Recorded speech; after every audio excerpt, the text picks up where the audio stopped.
अस्सलाम वालेकुम नाजरीन जी, मैं हूं नाइला भट्टी और आप देख रहे हैं न्यू बीबीसी न्यूज HD। आइए शामिल करते हैं आज की अहम खबर शामिल करते हैं साहिवाल से। हमारे न्यू बीबीसी न्यूज़ के ब्यूरो चीफ ऑफ साहिवाल मियां अली रजा की रिपोर्ट के मुताबिक मदरसा हिफ्जुल कुरान 259 EB में हिफ्ज़ कुरान की सालाना दस्तारबंदी की तकरीब नहायत अकीदत और एहतराम से मुनक़िद हुई, जिसकी सदारत पीर शाहिद नवाज चिश्ती मोहतरम मदरसा हज़ा ने की। तकरीब का आगाज़ तिलावत कुरान पाक और नात रसूल मकबूल सल्लल्लाहु अलैहि वसल्लम से हुआ।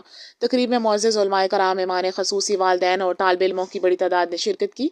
इस मौके पर मुकम्मल कुरान मजीद हिफ्ज़ करने वाले तालिब इल्म हाफिज़ फ़हद महमूद बिन मोहम्मद ताहिर महमूद के सर पर दस्तार फजीलत सजाई गई। तकरीब में खसूसी खिताब मुफ्ती बशीर अहमद फिरदौसी और डॉक्टर सुलेमान मुसबाही ने किया। तकरीब से खिताब करते हुए मुअज़्ज़िज़ उलमाए कराम ने कहा कि कुरान करीम का हाफिज़ वो है जो अल्लाह के मुकर्रब बंदों में शामिल होता है और क़यामत के रोज़ इसके वालिदैन को नूर के ताज पहनाए जाएंगे। वालिदैन ने अपनी खुशी का इज़हार करते हुए इसे अपनी ज़िंदगी का अहम तरीन लम्हा करार दिया। कुरान मजीद हिफ्ज़ करने वाले तालिब इल्म ने अपने हैरात का इज़हार करते हुए कहा कि मैं अपना ये एज़ाज़ अपनी वालिदा मरहूमा के नाम करता हूँ। तकरीब के तमाम मरहूमीन की मग़फ़िरत और मुल्क व कौम की सलामती के लिए दुआ भी की गई।